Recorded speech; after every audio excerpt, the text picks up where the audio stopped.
Saudara-saudaraku, ibu bapak dan anak-anak warga GKJ Mojosongo, juga tentu para pemirsa dimanapun kalian berada yang dengan setia selalu mengikuti berbagai kegiatan melalui daring, baik persekutuan doa, pemahaman Alkitab, dan ibadah live streaming yang diselenggarakan oleh GKJ Mojosongo.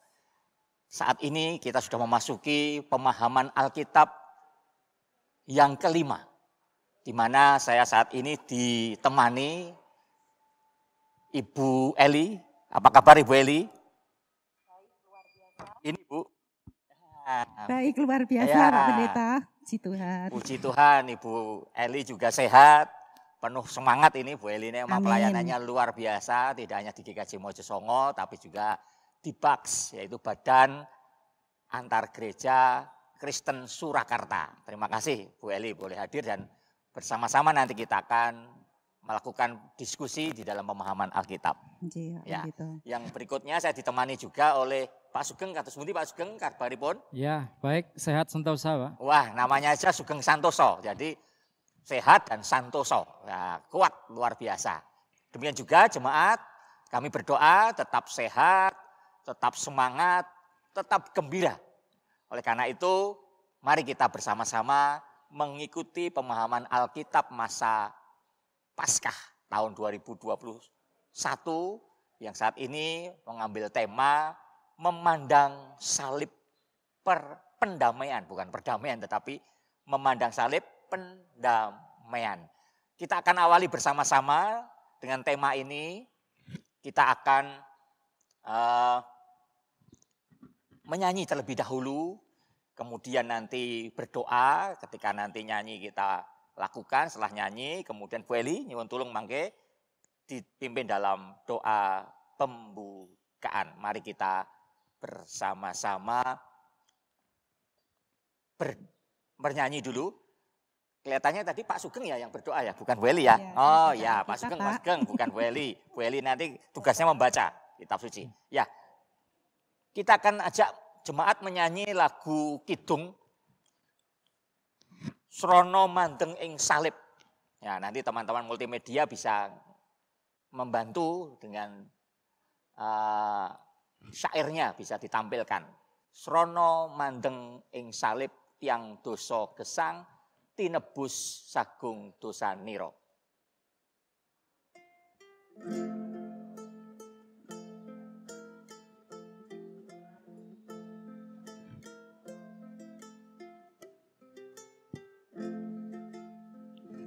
Srono mandeng ing salib tiang dosa gesang tinebus sagung dosa niro.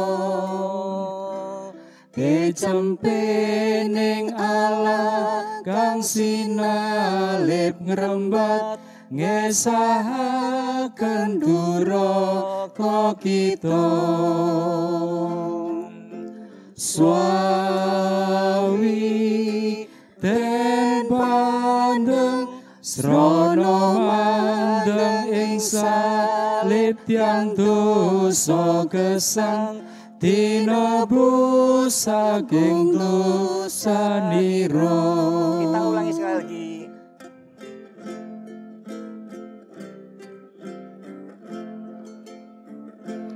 Srono mandeng ing salib tiang dosa gesang tinebus saking dosa niro.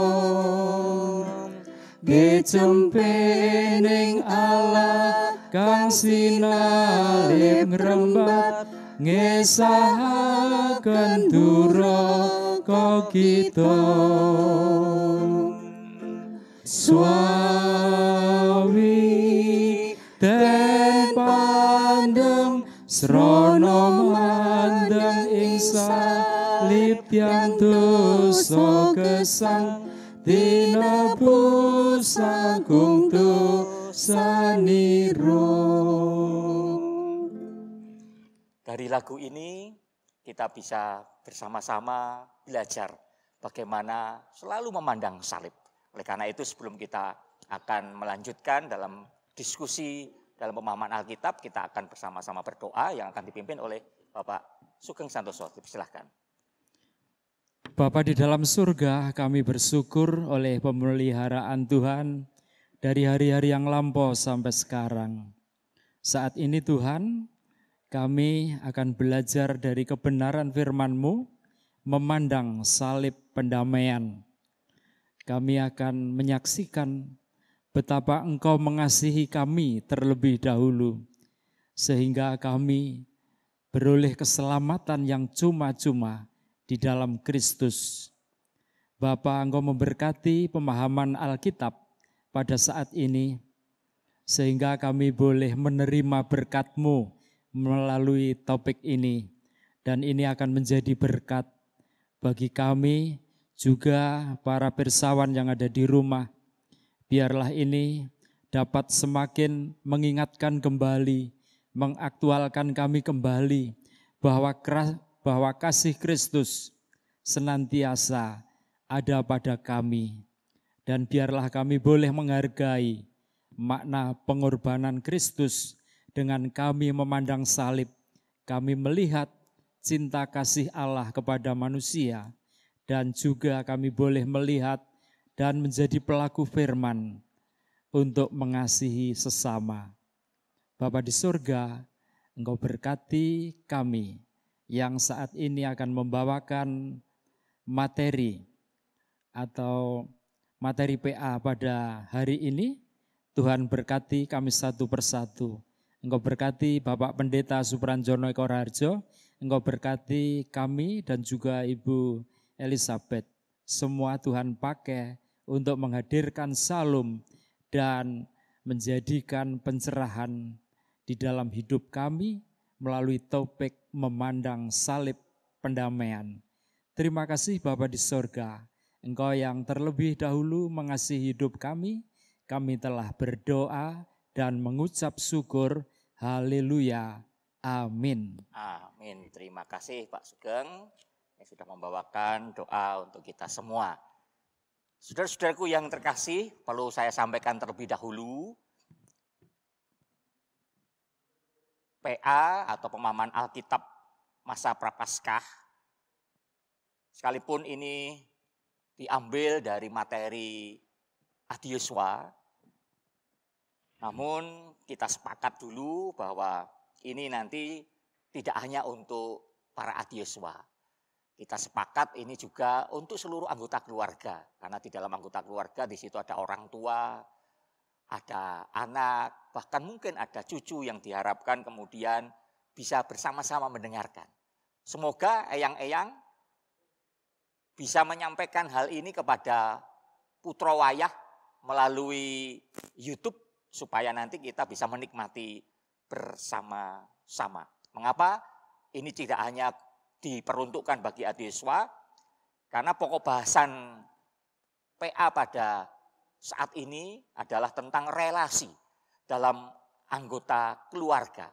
Dengan mengambil tema memandang salib pendamaian itu, maka kemudian kita nanti akan bersama-sama berdiskusi tentang pokok bahasan, yaitu tentang relasi dalam keluarga. Nah, bicara tentang relasi, maka di dalamnya akan menyangkut masalah komunikasi. Jadi kalau berbicara tentang relasi, di sana pasti akan berbicara tentang komunikasi. Nah, ini menarik. Sebab apa? Sebab kita hidup di era apa Bu Elizabeth dan Pak Sugeng? Kita masuk ke revolusi industri. Ya, revolusi industri itu sudah masuk ke 4.0. Ini perkembangannya begitu cepat ya Bu Eli ya. Ya. Ditambah COVID Pak Pendeta. Tambah juga kita sekarang ada ya dalam suasana pandemi Pak Sugeng ya. Di suasana pandemi, jadi saat kita hidup di era transformasi, perubahan yang begitu cepat dan radikal, sudah memasuki revolusi industri 4.0, sekarang kita harus hidup di tengah situasi yang tidak mengenakan karena pagebluk bahasa Jawanya. Pandemi virus corona yang sampai saat ini belum kunjung reda. Nah, disinilah nanti kita diharapkan mampu mengelola. Sebab kalau tidak mampu dikelola secara bijaksana, maka bisa menjadi sumber konflik, bisa menjadi sumber masalah, menjadi sumber petaka bagi anggota keluarga. Oleh karena itu, PA saat ini punya tujuan. Ya, tujuan yang pertama yaitu setiap anggota keluarga nanti dapat menerima persoalan-persoalan relasi dalam kehidupan keluarga bersama. Di situ ada putro atau wayah, juga tentu orang tua yang saat ini sudah menjadi eyang. Menerima dengan apa? Dengan rasa syukur. Ya, ada persoalan, ya terimalah. Itu sebagai bentuk rasa syukur untuk bisa dikelola. Ya, itu tujuan yang pertama. Jadi bisa menerima persoalan relasi dalam kehidupan keluarga besar. Yang kedua, setiap anggota keluarga juga diharapkan mampu menjadi soh. Bahasa Jawa itu, soh itu apa Pak Sugeng? Soh bahasa Indonesianya. Ya, soh itu pengikat. Soh itu diharapkan anggota-anggota keluarga tidak hanya adiuswa, ya, tapi anak dan cucu bisa menjadi pengikat persatuan dalam keluarga. Ya. Juga tentu ketika kita hidup bersama-sama dalam satu kehidupan bergereja ataupun dalam kehidupan bermasyarakat. Itu dua tujuan yang nanti diharapkan kita bisa raih dalam pemahaman Alkitab saat ini. Nah, sekarang dipersilahkan dari Bu Elizabeth dan juga Pak Sugeng Santoso untuk menyampaikan pengalaman-pengalaman tentang relasi yang selama ini terjadi dalam keluarga. Monggo Bu Elizabeth. Terima kasih Pak Pendeta.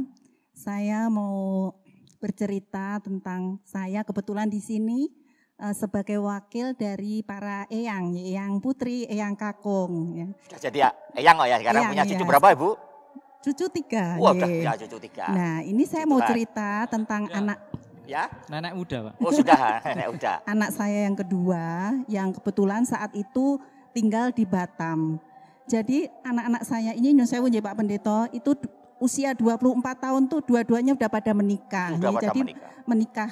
Yang perempuan nomor 1 ya 24 tahun, suaminya 33 tahun. Nah yang kedua ini seorang putra usia 24 tahun, istrinya sebaya ya tinggal di Batam waktu itu. Nah begini Pak Pendeta, waktu itu karena istrinya kebetulan sudah melahirkan, karena dia jauh dari saya, dari saudara-saudara, jadi seringkali mereka itu berantem ya, bertengkar ya, cekcoknya. Mungkin karena kita tidak ada bersama mereka juga, mereka merasa terasing di sana ya, jadi seringkali mereka itu bertengkar dan suka mengadu saya.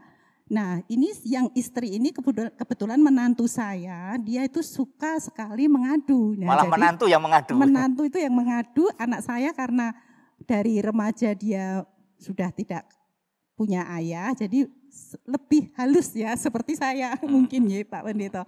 Jadi anak saya hanya menangis ya, nggak ngadu tapi menantu saya yang ngadu begini. Nah, selalu semua yang jelek-jelek yang dikatakan sama saya gitu. Nah saya sebagai seorang ibu dan kebetulan mereka sudah sudah punya anak, jadi saya seorang nenek eyang ya. Jadi saya harus bijaksana. Pertama saya harus berdoa. Nah, saya tidak mau menyalahkan menantu saya tidak mau menyalahkan anak saya, tapi saya berbicara dengan kedua-duanya. Nah saya katakan pada mantu saya, siapa yang pilih waktu itu jadi suami, kan kamu sendiri yang pilih. Jadi mama waktu itu enggak maksa nih. Anak saya juga milih sendiri dan kita setuju. Jadi itu pilihanmu. Jadi apapun yang terjadi dalam rumah tangga, kamu harus menerima kejelekan suami semua itu. Ya, waktu pacaran kan memang semuanya tampak indah ya Pak Pendeta, Pak Sugeng ya. Tapi ketika menikah itu semua kelihatan yang jelek-jelek. Jadi kamu harus menerima dengan penuh syukur karena kalian ini melayani Tuhan. Dua-duanya itu dipertemukan di komisi remaja, pemuda. Jadi aktivis kan gereja semua. Aktivis, jadi harus kembali ke Tuhan. Jadi saya tidak mau membela siapapun, tapi saya bilang kamu harus menerima kekurangan suami, dan harus datang kepada Tuhan sama-sama. Nah kalau mama jauh di luar pulau, ya kamu harus sharing dengan orang yang bisa dipercaya, terutama Bapak Ibu pendeta. Nah, itu harus sharing di situ, ya, terus saling mengampuni. Karena kalau kita tidak rukun, ya berkat itu juga tidak akan menyertai kalian. Jadi setelah kebetulan waktu itu cucu saya Pak Pendeta belum usia 1 tahun sudah demam berdarah. Jadi saya mau tidak mau saya harus terbang ke Batam. Nah, saat itu saya karena ketemu jadi saya bisa mendamaikan lah gitu Pak Pendeta. Jadi saya ajak mereka berdoa, saling mengampuni, dan puji Tuhan sampai sekarang mereka rukun-rukun. Nah, Pak Pendeta. Jadi memang harus ada komunikasi. Mungkin anak saya juga sibuk bekerja sampai rumah, istri capek sendirian ngurus bayi gitu. Jadi ya kurang komunikasi lah begitu Pak Pendeta. Ya, terima kasih Bu Eli. Sudah memberikan pengalaman yang bisa dibagikan kepada kita semua, Ibu Bapak yang terkasih. Jadi Ibu Eli ini malah disambati sebagai eyang yang kemudian bisa menjadi pendamai ya. Karena terjadi miskomunikasi yang tidak baik, yang bisa diselesaikan. Puji Tuhan. Pengalaman berikutnya Pak Sugeng ada yang, atau mau menanggapi dulu? Ya, saya mendengar itu sebagai nenek yang disambati dan bisa menyelesaikan itu luar biasa. Bersyukur dan luar biasa. Ya. Saya sudah tua tapi belum kakek. Tapi cucu keponakan itu sudah cukup banyak. Hampir Pak Sugeng. Jadi kalau saya melihat bahwa saat ini itu konflik antara yang tua dan yang muda dengan yang muda itu pasti ada. Hanya konflik itu kadang-kadang bisa muncul dan menjadi berat, tetapi kadang juga tidak. Anak-anak itu sering dengan kesibukannya sendiri, mungkin dengan HP, headset, dan mungkin dengan tugas-tugas sekolah. Kadang pergi dan kita tidak tahu, mungkin kita akan cepat emosi. Di sini yang terpenting saya kira adanya perlu komunikasi, saling mendengar, saling menerima. Dan nanti kalau sudah harus ada jalan tengah untuk disepakati. Kadang kita merasa bahwa adanya alat komunikasi, adanya kecanggihan teknologi, itu yang jauh akan menjadi dekat, tapi bisa juga yang dekat akan menjadi jauh. Tapi saya pikir yang terlebih baik adalah komunikasi, kita saling mencoba menerima, dan nanti pasti ada solusi yang terbaik. Itu harapan saya, dan begitu Pak. Ya. Jadi seperti itu. Ya, terima kasih Pak Sugeng. Jadi Pak Sugeng menyampaikan sebuah konflik itu pasti akan terjadi dalam kehidupan keluarga kita masing-masing. Apalagi di dalam era yang saat ini begitu luar biasa, kita semua anak-anak disibukkan dengan tugas belajar melalui daring, juga disibukkan dengan kesukaannya melalui HP, dengan berbagai fasilitas. Ternyata tidak hanya anak-anak, tidak hanya cucu yang suka Android sekarang. Saya yakin Bu Elizabeth pun juga suka HP, di mana di situ, nah, tanpa sadar kita sedang mengalami keterasingan dengan keluarga. Ini yang menjadi sumber konflik. Harus disyukuri memang sebetulnya kemajuan teknologi. Tapi Pak Sugeng tadi mengatakan, sing cedak malah terasa seperti jauh karena masing-masing sibuk dengan HP-nya, gadgetnya. Tetapi yang jauh malah bisa dekat. Nah, karena apa? Dengan komunikasi tadi. Yang harus dibangun, jangan hanya sibuk dengan urusan kesukaan yang difasilitasi oleh Android yang kita semua masing-masing punya. Nah, Bu Eli, kalau tadi saya tahu Bu Eli punya pengalaman bisa menjadi pendamai. Pernahkah Bu Eli punya pengalaman sesuatu yang kok anak-anakku, putuku Dora tahu ngabari ya, sehingga merasa kesepian bahkan mungkin marah dan lain sebagainya. Pernah? Kalau marah sih enggak. Oh, enggak marah? Enggak marah. Cuma hanya merasa kok mereka enggak memperhatikan gitu. Tapi ya puji Tuhan sih selama ini mereka masih suka komunikasi. Komunikasi masih jalan, ya. Tapi pernah merasakan ya mungkin anak sibuk. Ya. Mungkin mungkin kalau ketika saya mungkin ada masalah, kok anak-anak kebetulan kok enggak nelpon atau fit call gitu ya Pak Pendeta. Ada kerinduan ya, ada kerinduan. Ditelepon, ada kerinduan untuk disapa, Iya. sekalipun jauh. Iya. Terima kasih. Mungkin Bapak Ibu yang di rumah juga punya pengalaman yang sama. Nah, silahkan nanti dibagikan ini kesempatan yang baik. Juga di situasi pandemi. Tidak mudah. Contoh, ketika Bapak Ibu atau anak-anak harus merawat satu anggota keluarga yang sakit. Bisa dibayangkan sudah sakit sekian lama, yang dirawat pun merasa aku kok radiopeni, aku tidak dirawat dengan semestinya.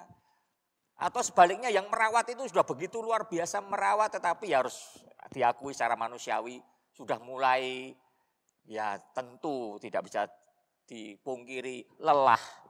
Yang sakit lelah, yang merawat lelah. Sehingga yang terjadi apa? Sering terjadi salah paham. Nah, ini yang menimbulkan kemudian konflik. Dan tentu masih banyak persoalan-persoalan yang terjadi dalam kehidupan rumah tangga, persoalan relasi itu tadi.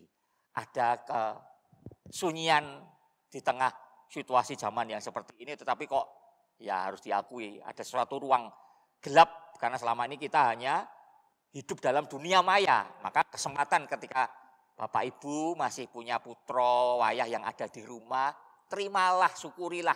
Kalau toh masih ada persoalan, ya itu menjadi bagian untuk bisa diselesaikan. Oleh karena itu, mari kita sekarang mendalami bersama-sama dari persoalan-persoalan itu tadi, melalui firman Tuhan yang diharapkan nanti kita lalu bisa melihat dari terang firman Tuhan, supaya persoalan yang ada di rumah tangga kita masing-masing nanti bisa diselesaikan, bukan dengan cara duniawi, bukan dengan cara emosional, bukan dengan cara sesuatu yang menyimpang, tetapi betul-betul dari firman Tuhan. Mari kita membuka dari kitab Kolose. Kitab Kolose berapa, Bu? Kolose 1 ya. ayat 19 sampai 23. Persilakan Ibu Elizabeth untuk membaca untuk kita semua. Kolose 1 ayat 19 sampai 23. Demikianlah firman Tuhan. Karena seluruh kepenuhan Allah berkenan diam di dalam Dia, dan oleh Dialah Ia memperdamaikan segala sesuatu dengan dirinya, baik yang ada di bumi maupun yang ada di surga, sesudah Ia mengadakan pendamaian oleh darah salib Kristus. Juga kamu yang dahulu hidup dari Allah dan yang memusuhinya dalam hati dan pikiran, seperti yang nyata dari perbuatanmu yang jahat, sekarang diperdamaikannya di dalam tubuh jasmani Kristus oleh kematiannya, untuk menempatkan kamu kudus dan tak bercela dan tak bercacat di hadapannya. Sebab itu kamu harus bertekun dalam iman, tetap teguh dan tidak bergoncang, dan jangan mau digeser dari pengharapan Injil yang telah kamu dengar dan yang telah dikabarkan di seluruh alam di bawah langit, dan yang aku ini, Paulus, telah menjadi pelayannya. Demikianlah firman Tuhan. Terima kasih Bu Elizabeth yang sudah membacakan kitab Kolose. Kitab Kolose ini adalah surat Rasul Paulus kepada jemaat di Kolose. Nah, selanjutnya kita akan dalami bersama-sama. Setelah kita membaca, merenungkan, Pak Sugeng, apa dari surat Rasul Paulus yang bisa dibagikan buat kita semua? Monggo Pak Sugeng. Ya, saudaraku, kalau kita mencermati dari Kolose 1, 19 sampai 22, banyak hal yang bisa kita lihat. Di sini kita melihat bahwa keselamatan itu datangnya dari Allah, yaitu inisiatif Allah sendiri. Ia hadir dengan cara menyatakan diri sebagai manusia yang merendahkan diri. Kemudian tindakan ini menjadi berkenan dan segala sesuatunya berpusat pada diri Kristus. Sehingga ketika Kristus menjadi tebusan bagi umat manusia, dia menjadi pendamaian oleh darah salib Kristus.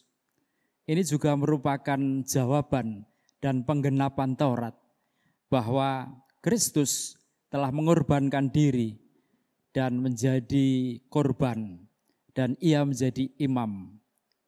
Kemudian saya juga melihat bahwa melalui pengorbanan Kristus kita diperdamaikan di dalam jasmani bersama Kristus, juga oleh kematiannya, dan itu adalah pengorbanan yang tidak bercacat dan bercela. Kita bersyukur apa kalau Kristus tidak berbuat seperti itu. Ini satu hal yang luar biasa yang kita harus syukuri. Dan kita juga melihat bahwa oleh karena pengorbanan Kristus, kita harus dimampukan untuk hidup bertekun di dalam iman, tetap teguh. Dan oleh karena itu kita tidak harus selalu berguncang. Dan terus kita berpengharapan di dalam Kristus yang telah memperdamaikan kita oleh tebusan darahnya. Itu saya menyimpulkan. Terima kasih Pak Sugeng. Bisa dilengkapi atau ada sesuatu yang mau disampaikan Bu Elizabeth? Monggo. Jadi kalau menurut saya, kita patut bersyukur karena kita ini semua sudah diperdamaikan oleh Allah melalui Yesus Kristus yang telah disalibkan. Jadi kita ini sudah diperdamaikan dengan Allah, itu yang terutama. Jadi kalau misalnya saya sebagai eyang yang harus membimbing anak, cucu semua dan menjadi pendamai, itu saya harus berdamai terlebih dahulu diperdamaikan dulu dengan Allah.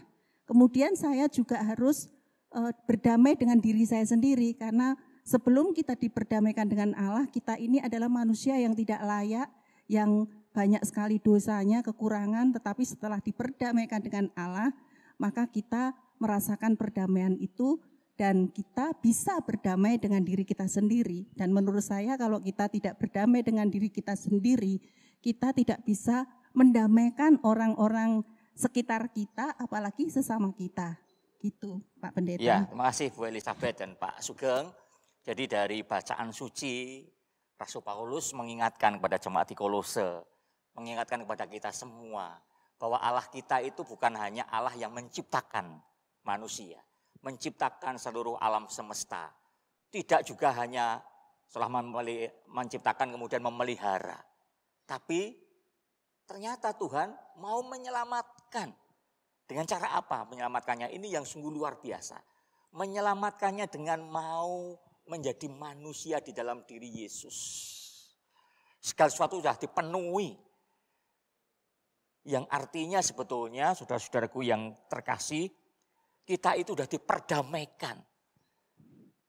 Karena selama ini relasi kita dengan Tuhan itu kan sudah putus karena dosa yang sudah membelenggu. Tidak terampuni sebetulnya dosa kita, tetapi oleh pengorbanan Yesus semuanya sudah diperdamaikan. Dan semuanya diberikan kepada kita secara cuma-cuma, tetapi tidak kemudian menjadi apa? Murahan. Karena ada harga yang harus dibayar, yaitu melalui pengorbanan Yesus di kayu salib. Darah Kristus itulah yang membuat kemudian kita menjadi manusia yang awalnya gambar itu kita manusia diciptakan menurut gambar Allah, rusak, tetapi kemudian dipulihkan. Nah dari sini kan harusnya kemudian kita apa tadi? Bersyukur Pak Sugeng ya, Bu Elizabeth. Nah sekarang bersyukur yang seperti apa? Di sini kan dikatakan sebab itu kamu harus bertekun dalam iman. Artinya apa itu? Pertama, ketika sudah melihat itu, ya pandanglah salib Kristus sudah, ya kan? Jadi segala sesuatu itu kalau kita memandang salib Kristus seperti hanya nyanyian yang tadi kita nyanyikan di awal. Srono mandeng ing salib tiang dosa gesang tinebus sagung dosaniro. Wah, sudah. Kita nanti kemudian lalu ingat kepada Yesus yang sudah berkorban, maka kita tidak akan pernah kemudian menjadi mudah marah atau merasa kesepian, atau merasa diri kita itu sudah tidak berdaya menghadapi situasi zaman yang seperti ini. Yang sakit pun juga demikian. Lihat, pandanglah salib Kristus. Tapi sekaligus juga tadi disebutkan, kamu bertekun dalam iman, tetap teguh dan tidak bergoncang. Apa maksudnya tidak bergoncang itu Pak Sugeng? Tetap teguh, mic-nya dipakai. Tetap teguh dalam arti tidak mudah terpengaruh oleh situasi zaman. Ya, seperti batu karang. Iya, seperti batu karang dan jangan mau digeser. Ya. Jangan pernah bergeser. Iya, Allah kita yang sudah datang ke dunia melalui Yesus Kristus ini kita harus betul-betul pegang teguh. Pandanglah terus, jangan pernah digeser oleh apapun, termasuk oleh gadget. Ya, jangan pernah itu tergeserkan oleh itu, termasuk jangan pernah digeserkan oleh keegoisan kita, kemarahan kita, atau dosa-dosa kita. Ya, di sini. Jadi disinilah ya, Bu Eli, bisakah menyampaikan pengalaman-pengalaman yang mungkin selama ini anak-anak pernah ya mudah sekali tergiur. Sehingga menjadi persoalan contoh ketika mengambil keputusan mencari pacar. Atau mencari pasangan hidup. Pernah punya pengalaman mungkin? Iya. Ya. Iya Pak. Waktu mereka, ini anak saya yang pertama lagi, itu dia mengenalkan saya pacarnya, tapi berbeda keyakinan. Berbeda keyakinan. Iya. Nah, walaupun saya tidak setuju, tapi saya harus memperlakukan teman anak saya ini harus baik. Ya. Jadi saya katakan. Sebelum dapat yang ini? Iya, maksudnya yang anak pertama yang perempuan Pak. Ya. Nah, yang tadi saya cerita anak yang kedua. Oh itu yang kedua. Nah, yang pertama putri ini. Nah, terus saya katakan kepada calonnya, saya katakan bahwa wah tidak bisa ya, harus seiman. Lalu ya puji Tuhan, tentu saya sebelum berbicara saya pasti berdoa dulu nih Pak Pendeta supaya kata-kata saya ini tidak menyinggung ya. Nah, tapi ya puji Tuhan karena mungkin anak laki-laki ini sudah sayang sama anak saya, ya dia akhirnya mau ya menerima dan mau berganti keyakinan ke agama Kristen Pak Pendeta. Menjadi Kristen sekarang. Menjadi Kristen jadi tapi satu hal sampai saat ini saya tidak pernah berbicara tentang firman sama dia karena saya pikir saya berdoa saja, saya memberikan contoh saja buat dia. Jadi saya tidak pernah seperti menginjili atau apa, tapi dia sendiri juga rindu sekali untuk melayani, bahkan di kantornya dia bisa jadi MC, terus kesaksian gitu Pak Pendeta. Ya, ini pengalaman menarik, persoalan ketika anak kita mengambil sebuah pilihan. Bersyukurlah putra Bu Elizabeth lalu mengkomunikasikan, menyampaikan. Dan bersyukurlah kemudian Bu Eli ini teguh ya Pak. Iya. Seperti nama Pak Sugeng Santoso tenan. Tetap tidak ada yang bisa menggeser Tuhan di sini. Mempertahankan iman. Harus mempertahankan iman. Ya. Kalau kamu mau menikah dengan anak saya, kamu harus mau menjadi murid Yesus. Akhirnya dia sekarang menjadi pengikut Kristus. Puji Tuhan. Nah, harusnya punya sikap. Dan tidak mudah ketika yang terjadi, ketika relasi atau komunikasi tidak jalan, relasi bisa rusak itu. Iya, apalagi kemudian si anak bersikeras atau calon mantu bersikeras begitu. Iya. Wah, itu akan bisa menjadi persoalan besar di dalam rumah tangga. Bersyukurlah keluarga Ibu Elizabeth bisa diselesaikan dan Bu Elizabeth juga dengan penuh kearifan tadi. Tapi juga terus berpegang teguh pada firman Tuhan itu tadi. Sehingga akhirnya kita bisa banyak memberi contoh saja Pak kasih Pendeta, contoh apalagi. Bukan banyak memberikan firman. Betul. Pak Sugeng punya pengalaman merawat ibu. Sudah sekian lama. Oh iya. Ya, tolong Pak Sugeng bisa disampaikan. Jadi ini menjadi sesuatu yang real. Ya tentu bisa sesuatu ini bisa dibagikan bagi kita semua. Monggo Pak Sugeng. Iya, ibu saya sendiri sekarang usianya menginjak 88 tahun. dengan kaki sebelah kiri yang patah di bagian ujung, sehingga harus selalu tidur dan kalau berjalan pakai kursi roda.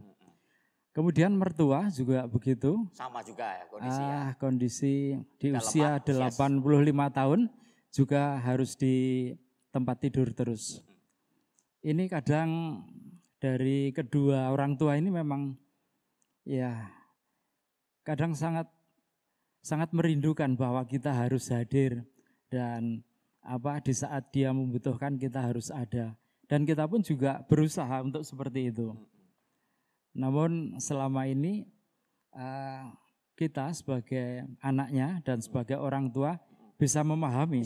Karena saya ada komunikasi. Kalau tidak ke sini berarti ada kesibukan. Apalagi dia mengetahui bahwa menjadi majelis itu katanya juga sibuk. Jadi begitu. Nah, ini bukan berarti wah saya sudah dipercaya jadi majelis terus sibuk, alasannya bukan begitu. Bukan itu ya. Tapi pasti. Saya sungguh merasa dihargai bahwa mau tahu lah istilahnya. Jadi ini orang tua kadang seling salah paham itu pasti. Ya. Tetapi yang penting komunikasi ya. Dan kita menyampaikan apa adanya itu akan bisa justru malah saling mendoakan. Nah itu Pak, jadi saya pikir dulu ketika semakin tua mungkin semakin membuat kita sulit, resah, tetapi ternyata saling dipahami, kita saling bisa memahami dengan baik Pak. Begitu Pak. Iya, bersyukur Pak Sugeng punya pengalaman ketika merawat kedua orang tuanya. Ibu sendiri, ya ibu kandung dan juga ibu morosepuh. Dan ini perlu saya tambahkan Pak, untuk yang di mertua saya itu, ada kekompakan, anaknya 9, sehingga setiap hari itu dijadwal ada yang pagi, ada yang malam. Ya semua memang kadang ada kesalahpahaman, namun semuanya bisa terselesaikan. Ya, kata kuncinya di situ tadi adalah komunikasi. Kata kunci berikutnya adalah semuanya bersumber dari Kristus. Ketika Tuhan yang mau datang ke dunia, mau menyelamatkan, merawat, menolong. Harusnya kan ini menjadi spirit bagi kita semua. Orang tua kita itu kan sebetulnya adalah Allah yang hadir, yang ditunjuk untuk bisa menjadi pengikat bagi keluarga. Maka pengalaman Pak Sugeng sungguh luar biasa. Putra 9 berbagi. Kan ini juga komunikasi. Semuanya berbagi, relasi dibangun dengan baik, semuanya dengan penuh cinta kasih. Dan saling memahami tadi yang tidak mudah. Rukun ya berarti Pak Pendeta? Ini luar biasa. Iya Pak Sugeng, ini luar biasa. Ya, karena tidak sedikit jemaat atau kita semua itu ketika sakit seringkali yang terjadi dirumati, masih merasa salah paham. Ya. Sehingga yang terjadi, yang merawat akhirnya ya sudah wis tak rumati begini, kok ya tetap ora trimo, malah marah. Akhirnya mutung. Nah, tapi pengalaman Pak Sugeng ini kiranya menginspirasi jemaat. Pasti harus diakui ya lelah. Semuanya lelah. Sing gerah nggih lelah, yang merawat juga lelah. Tetapi ingat, pandanglah apa tadi? Salib Kristus. Karena Yesus sudah mendamaikan. Nah, Bu Eli tadi mengatakan yang paling sulit itu berdamai dengan dirinya. Jadi ketika merasa lelah, kalau kita belum selesai, kan kita di tahun ini kan tema besar kita kan menjadi manusia Paskah. Artinya apa Pak? Manusia Paskah itu rampung, sudah selesai dengan dirinya, bisa berdamai dengan dirinya. Lelah, oh iya, pandanglah salib. Sehingga tidak lagi kemudian yang terucap adalah kemarahan, kekesalan. Ya. Kemudian yang orang tua juga begitu, belajarlah seperti Bu Eli tadi, akhirnya malah bisa menjadi pendamai. Yang gerah pun bisa. Ucapan, waduh terima kasih ya Lendo atau cucu, terima kasih udah dirawat, sudah selalu didoakan. Wah ini kan akhirnya di situ ada ketersalingan, saling menguatkan. Nah, kan jelas di sini ayat 23, sebab itu kamu harus bertekun dalam iman itu ya di sini harus ditunjukkan. Kita harus teguh, kita harus kuat. Beriman kepada Tuhan dan tidak pernah tergeserkan oleh apapun. Dan kita harus selalu punya pengharapan Injil karena apa? Ya pengharapan Injil kita itu adalah, Injil Yesus itu adalah apa? Damai sejahtera dan keselamatan. Ya. Ini berbicara tentang soal orang tua, soal gadget tadi sudah. Nah sekarang dari anak-anak. Ada sesuatukah yang mungkin bisa dibagikan Pak Sugeng? Karena anak-anak kita sekarang sedang sibuk belajar melalui daring. Belum lagi pelayanan di gereja. Nah, bisa saja kemudian di keluarga lupa. Ya kan? Pak Sugeng sebagai orang tua, aduh. Semoga aja, aku biarlah berkarya, toh juga anak-anak memuliakan nama Tuhan. Atau merasa punya pengalaman, wah kok yodo orang gak kayak aku ya. Pak Sugeng mungkin ada pengalaman itu.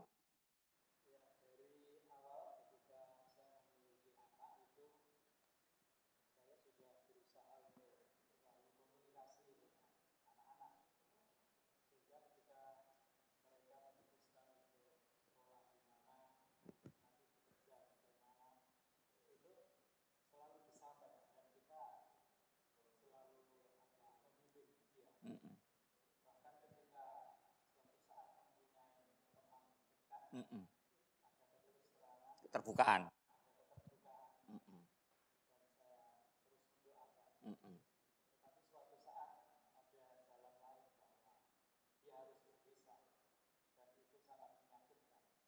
Sakit juga Pak ya, walaupun belum terjadi tapi udah bisa ngerasa ya. Ya karena betapa dekatnya itu relasi.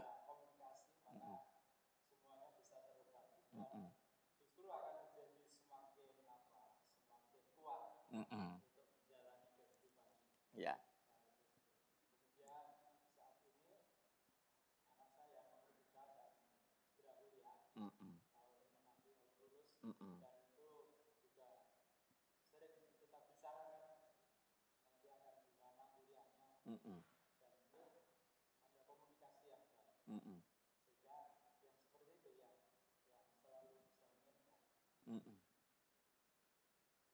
Ya, terima kasih. Ya, jadi Pak Sugeng ini sudah menempatkan diri sebagai orang tua yang bisa melihat ke depan betapa sakitnya. Apapun. Oke. Ya, itu karena apa? Relasi yang sudah dibangun begitu dekatnya Bu Elia. Sehingga ketika anak-anak nantinya akan berpisah karena harus hidup bersama keluarga masing-masing, ya walaupun secara manusiawi Pak Sugeng pun merasa berat. Tetapi toh sudah dibangun komunikasi yang mula. Maka nanti pun diharapkan komunikasi tetap dijaga. Relasi tetap dijaga. Ini sungguh luar biasa. Dan selalu mendoakan bagi anak-anaknya. Yang penting itu tadi, kesibukan apapun, kemudian kegiatan apapun dikomunikasikan. Bahkan untuk pasangan hidup pun harus terbuka. Disampaikan sejak mula. Sudah Pak, sudah punya pacar putra-putra? Oh, sudah ada yang dekat. Oke. Ada dekat, sedang berproses. Ya. Ya, oke. Ya, selalu kita doakan. Ini persis kalau kita kembali kepada bacaan kita. Rasul Paulus itu tidak kemudian hanya untuk dirinya sendiri. Ketika dia menyampaikan hal ini kepada jemaat di Kolose. Ini kan bagian di mana Rasul Paulus menempatkan diri seperti sebagai seorang tua kepada anak yang terus menyapa. Ini kan peringatan, nasihat dari Rasul Paulus pada jemaat di Kolose di tengah situasi zaman pada saat itu. Dan ternyata ketika ditarik zaman sekarang masih sangat aktual. Bu Elizabeth punyakah pengalaman ketika masih bersama anak-anak? Tapi kalau zaman sekarang Pak Pendeta kayaknya orang tua tidak perlu banyak ngomong ya. Karena mereka tidak perlu banyak ngomong. Mereka nggak suka dinasehati sepertinya. Mereka lebih senang orang tua itu sebagai teman. Sebagai teman, jadi sebagai sahabat. kita selalu mendengarkan mereka. Mendengarkan. Kemudian juga saya kebetulan Tuhan juga memberikan saya kepercayaan untuk melayani ya. Jadi saya selalu tidak pernah saya menyuruh anak-anak saya juga melayani Tuhan, enggak pernah. Tapi saya selalu memperkenalkan mereka, loh ini loh pelayanan mama di sini bahkan anak saya Semi itu saya selalu perkenalkan dengan teman-teman saya sepelayanan, misalnya di Komisi Adiuswo, di Baks atau di mana saja saya selalu perkenalkan. Tapi saya tidak pernah menyuruh mereka, kamu harus pelayanan, saya tidak. Cuman saya hanya memberi contoh saja dan akhirnya ya puji Tuhan mereka juga akhirnya mau melayani Tuhan. Dan itu Pak Pendeta, jadi saya banyak memberi contoh saja, memberi banyak contoh. Bicara. Iya, memberi contoh. Yang perlu kita diskusikan terakhir, ya tadi soal sakit sudah kita bicarakan, termasuk pula yang dalam situasi pandemi.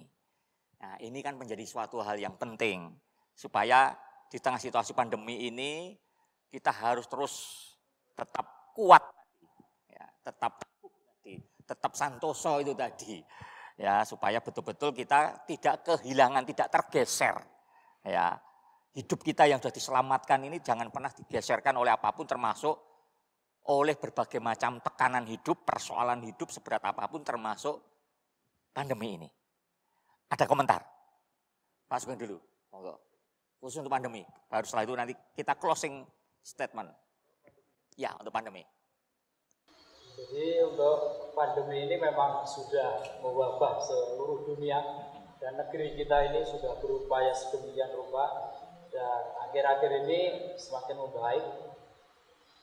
Untuk keluarga saya sendiri hampir semuanya itu sudah pernah terkena. Pengalaman Pak Sugeng ini bisa dibagikan ya? Iya, betul. Jadi memang ketika kita itu terkena dan diisolasi, itu ternyata itu malah saya anggap kita retreat bersama Tuhan. Karena jujur sebelum itu mungkin kita membangun hubungan dengan Tuhan itu kurang. Sehingga ketika isolasi mandiri itu ya kita semakin merasakan betapa nikmatnya kedekatan dengan Allah. Istri saya dulu kena dan 18 hari di rumah sakit. Saya juga mengikuti isolasi mandiri di rumah 18 hari. Setelah istri hadir di rumah, ada jadwal swab dan saya harus isolasi lagi 2 minggu. Sehingga 1 bulan lebih harus di rumah. Dan ini sungguh seperti tahanan.